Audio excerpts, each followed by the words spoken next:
Ready? Exercise number 11 and 12. Progressive start. Madam, I rise firstly to support the Constitution Amendment Bill 1983, but I am not supporting the Representation of the People Bill 1988. I have got serious objections to certain provisions of the amending bill.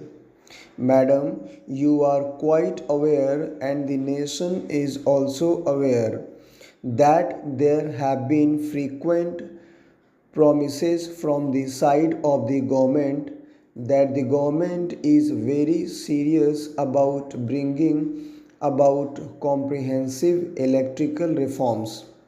As a matter of fact, never has there been the occasion when the government really put into shape in concrete terms what it really means by electoral reforms. But so far as we are concerned, we put forth certain suggestions in a specific form which may be considered as practical, viable suggestions, propositions, and ingredients to bring about appreciable changes in the present electoral system of our country.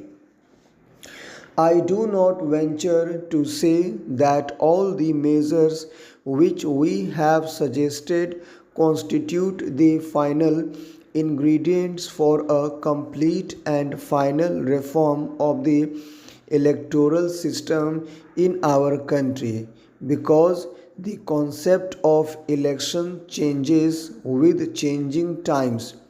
Since I do not have much time, I would not like to discuss it. But so far as we are concerned, we placed before the government certain ingredients which should be considered as inevitable propositions for bringing about certain changes in the electoral system. Those include, amongst others, acceptance of the principle of proportional representation, state funding of elections, elimination of money power and muscle power, stoppage of misuse of media, reduction of corrupt electoral practices, and impartial and independent election commission. Madam, I leave it to you and to the House. There was commonality of views on these items. On certain items, even the Congress party also expressed its commonence in their view. But please find out which of these components have formed a part of the present bill, barring 1 and 2. Anyway, at this stage, I want to say something about the comments made by my friend, particularly in regard to proportional representation in India. He has a misconceived idea, and he is ignorant of the electoral history of this country. Number one, is it a fact that always the Muslims voted for the Muslims, or the always the Hindus voted for the Hindus? Had it been the case, I think many of us would not have seen the chamber of this house, either this or that. Next para. A large number of people, I think majority of the people, are still not infected by communal ideas. They are very much secular so far as they exercise their voting right. But here, once you accept the principle of proportional representation in our electoral system, you are encouraging communal forces You are dividing India communally. I do not find any rationale in this idea. If we have to accept this, then Madam Deputy Chairman, then you have to negate the history of your party. The Congress party did not get the votes of a particular section or a particular community. People voted for the Congress party on secular ideas, not on communal ideas.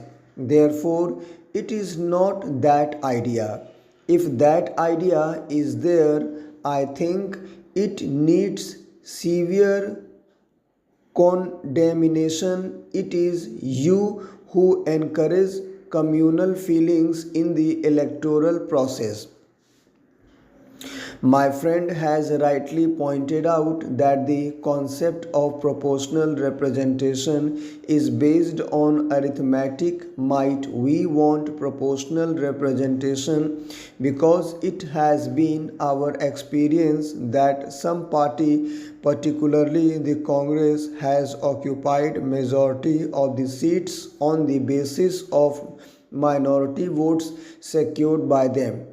Few members are elected to this house or that house or in any other electoral process securing the majority of the total votes.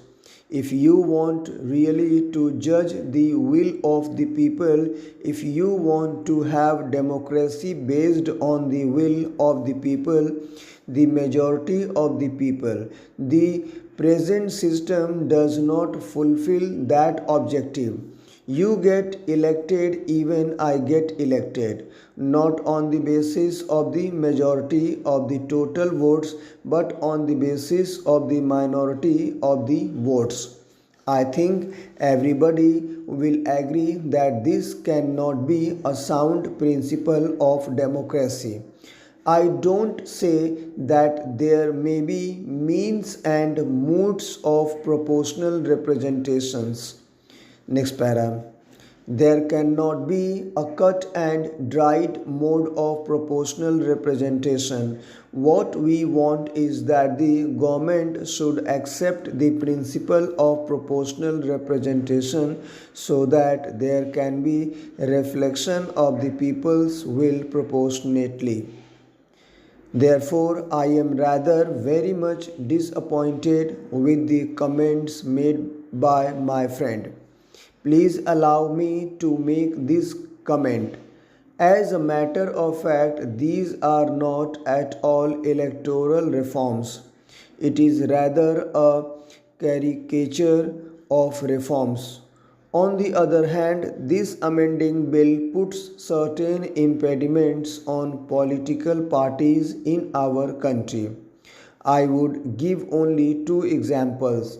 One is registration. You will find there are lots of information to be given by a political party to the commission, and the political party will bound to furnish that information to the election commission. Full stop. Thank you.